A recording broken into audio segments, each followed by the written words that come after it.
Ndaguhaye ikaze, ndaguhaye mwiriwe neza cange mwaramutse bivanye n'aho udukurikira uherereye.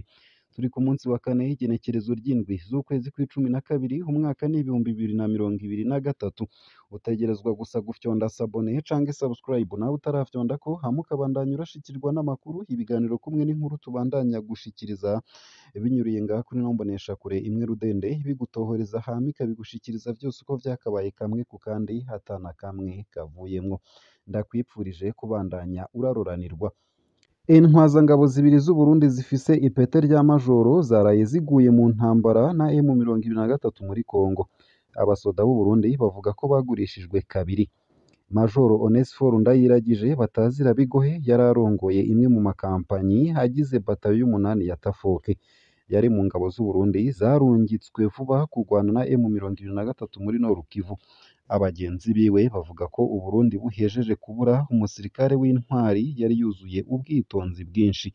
Yari mu ntwazangabo nke z'aba parakomando u Burundi busigaranye. Onesphore Ndayiragije yavutse mu mwaka w'1978 ku mutumba wa Butare muri komine Bukemba mu ntara ya Rutana.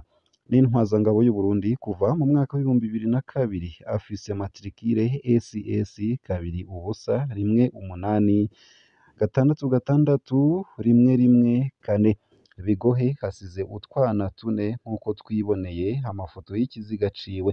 Majoro Onesphore Ndayiragije yishwe yambaye umwambaro wa Kongo uriko n'ibendera rya Repubulika Iharanira Demokarasi ya Kongo. Majoro Pascal Ngendakumana batazira Faraja nawe nyene yari mu ntwazangabo za batayo y'umunani ya Tafoke.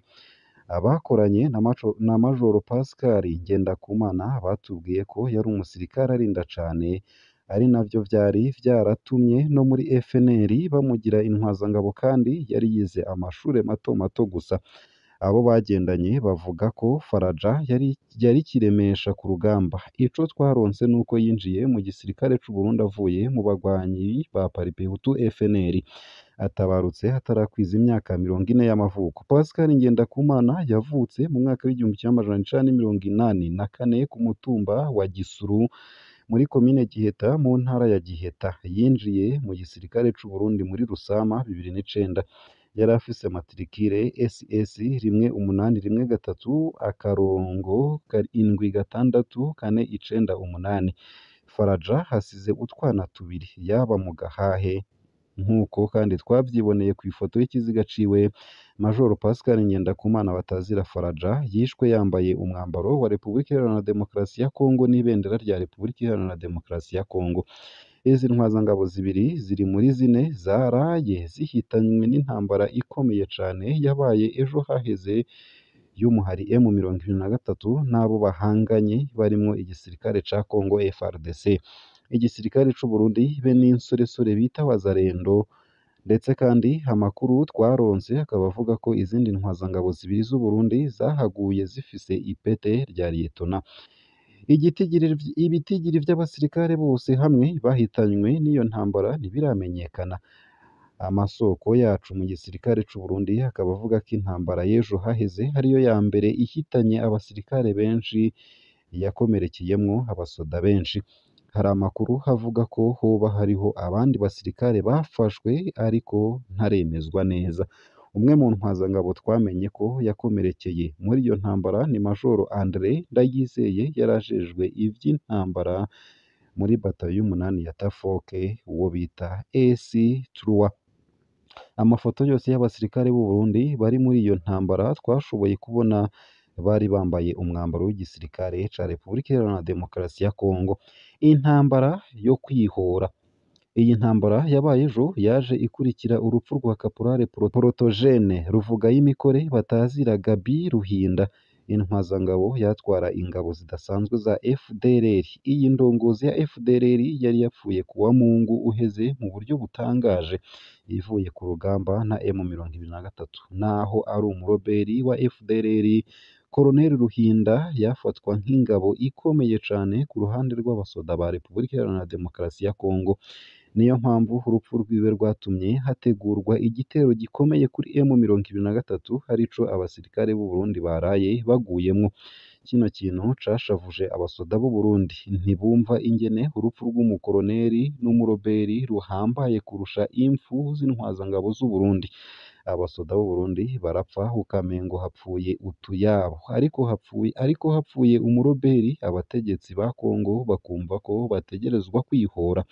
Abasoda b'u Burundi baraye basubiriye guhemukirwa ubugira kandi nk'uko byari vyagenze igenekerezo rya gatanu z'ukwezi kw'icumi na rimwe 2023 muri ya ntambara yahitana Majoro Ernest Gashirahamwe n'abandi basirikare benshi b'u Burundi. N'ejo niko abasoda b'u Burundi bahemukiwe, bagiye gusekana na M23, abasirikare ba Kongo basigara hejuru ku dusozi ngo bariko barabakingira. Abasoda ba Kongo nibo basize amabombe n'ibindi birwanisho vya muzinga bikomeye. Urugamba rugeranye ko abasoda ba Kongo batewe amabombe makeya baca barata baromoka, bagenda batabwiye abasoda b'u Burundi. Abasoda b'u Burundi barazwi mu kanyarigabo kabo, babandanya intambara batagira ikibashigikiye inyuma. Mu nyuma baza kwisanga M23 yabakikuje. Uko niko abasoda b'u Burundi baraye bahahoneye. Uretse guhemukirwa n'abo basangiye urugamba, abasoda b'u Burundi bavuga ko badafise ibirwanisho bikwiye muri urwo rugamba. Hano ntidushimye gushira ahabona amabanga bano basoda baduhaye, kuko hariho abandi benshi boshobora guca bicwa twanditse ayo mabanga. Hariho abasoda bari mu kibanza bamerewe nabi cane. Imyidogo y'abasoda b'u Burundi irakomeye. Abasoda b'u Burundi bari muri izo ntambara bariko baridogera ibintu bitanu bikuru bikuru. Abasoda b'u Burundi bavuga ko badatahura ico bariko baragwanira muri Kongo mu gihe na bene ico gihugu badashaka kugwana. Abasoda bavuga ko badatahura ico bapfa na M23. Ica kabiri, abasoda baridogera ingene bajana kugwana n'abantu batabakunda, ari nayo mpamvu bahitamwo kubatana urugamba batanababwiye. Umusoda twaganiriye yagize ati ntituzi ico abasoda ba Kongo bapfa na Kisekedi, ariko turabona ko baza ku rugamba badakeneye kugwana, nta ntsinzi bakeneye. Ikindi tubona nuko batadukunda, urupfu rwacu ntaco rubabwiye, bo babona ko batuguze turi ibikoresho vyabo gusa. Ica gatatu, abasoda baridogera ingene bagenzi babo bahoze muri CNDD FDD babatanye urugamba. Imwe mu ntwazangabo iri muri Nord Kivu yatwandikiye igira iti bitatu vya bine vy'abasirikare bato bato bariko baragwana na M23 bari mu bavuye muri FNL, FAB be n'abasoda b'abatutsi binjiye mu nyuma. 99% vy'intwazangabo ziri muri runo rugamba ni abavuye muri FNL, abavuye muri FAB be n'abariyetona b'abatutsi binjiye mu nyuma. Ivyo bintu biradutangaza. Ubu umukuru w'ikambi wese w'umu ex-FDD usanga ariko aratanga abasirikare muri Etat Majoro yipfuza ko bamukuriraho bakabajana kugwana muri Nord Kivu. Aya macakubiri bariko barasubira kuzana mu gisoda ni mabi cane. Nimba hari intambara ya twese nibikorwe uko vyahora, tubone ko twese tuvanze dusangire ugupfa no gukira. Bidakozwe gutyo tuzofata ko hariho umugambi wo guhonya abahoze muri FNL no muri FAB. Ica kane, abasoda baridogera ko badafise ibikoresho bikwiye vy'intambara. Hano abasoda bagira bati turi mu ntambara isaba artillerie ikomeye, abo tugwana badutera bakoresheje artillerie. Ubu ntavyo gukoranako bikirimwo, baturasira kure, ariko twese usanga dufise inkoho zisanzwe. Hari nka kampanyi usanga na mitrailleuses 6 gusa, kandi zo ubundi zigenewe peloton. Ntitwumva ingene badushora mu ntambara nk'iyi bataduhaye ibirwanisho twivunisha. Ikindi mutazi nuko hata n'amaradiyo yo guhana amakuru. Burya intambara higirwa no guhanahana amakuru ku rugamba. Ibi ni akamaramaza. Ica gatanu, abasoda babandanya kwidogera ingene badahemberwa iyo ntambara, ingene uwupfuye hadahabwa iteka ku buryo hata n'itangazo ry'igisirikare ribaho. Imiryango myinshi igasigara iribaza ko uwabo akiriho. Abasoda baridogera kubona imiryango isigaye hataco ironka kiyifasha.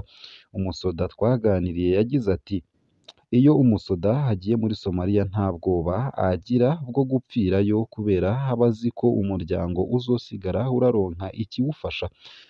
Uwuguye muri Congo aba azi neza ko hasize umuryango wiwe mu kaga. Ivyo bikaba gutyo tuzi ko Congo yaturishe amafaranga menshi aribwa n'abategetsi.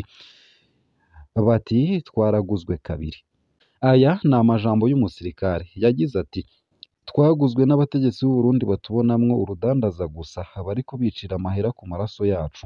Ubuzima bwacu ntibubanezwe babona inoti binjiza mu mifuko yabo. Twaraguzwe n'abategetsi ba Congo batubonamwo abaja bakoresha uko bashatse. Dupfuye batabona ko turi abantu, ahubwo barindira ko uwupfuye asubirizwa n'uwundi azoza kubandanya gupfa. Ibi bintu bibandanije gutya bizosambura igisoda. Ayo niyo makuru dushobora kubasangiza ku biriko birashikira ingabo z'u Burundi muri Nord Kivu. Nitwaronka amakuru y'abandi basirikare baguye muri izo ntambara tuzoyabasangiza. Ibi bishitse mu gihe hari imiryango yari ikiriko iradusaba ko tuyifasha kumenya amakuru y'ababo bashobora kuba barahitanywe n'intambara zaheruka.